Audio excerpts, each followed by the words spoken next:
influence social is having on public relations. I think the biggest influence it's having is the fact that actually people are looking at places like Facebook and Twitter and saying that is as powerful as being on the front cover of Forbes magazine in many cases.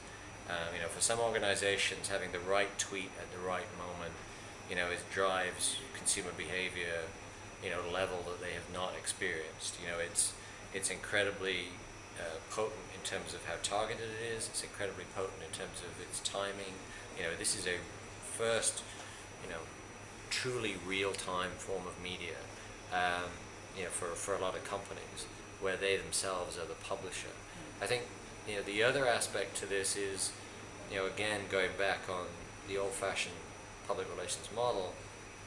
In the old model, we often created the content, but we did not necessarily create it fully. We allowed the media to be the real sort of shaper of that content, and we also didn't own the distribution channel. The distribution channel was the publisher's channel. Now we're in a situation where through social media we can both be complete, masters of that content in many cases, and we can start to really influence the channel. We can determine, or we can help shape how many followers a brand has, or how many people are friends of a particular brand in some way, shape, or form. So that completely makes you rethink the whole PR model in its sort of most basic sense. And so for us, social media, yes, it is completely game changing when it comes to the PR business overall.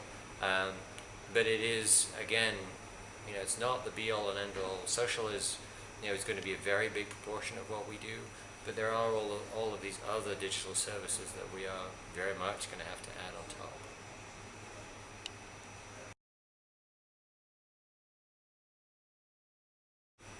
What you're seeing now is that actually media is not the primary output.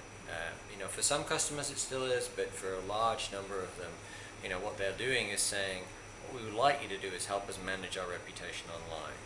And what that then means is looking at trying to develop really compelling content that basically engages people, whether when they're going to a website, or whether they're going to a blog, or to some other online property, such as Facebook or whatever.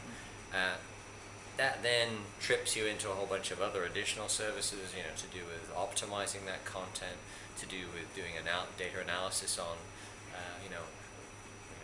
how you might find that brand online and how accessible a brand is, what conversations are taking place around that brand.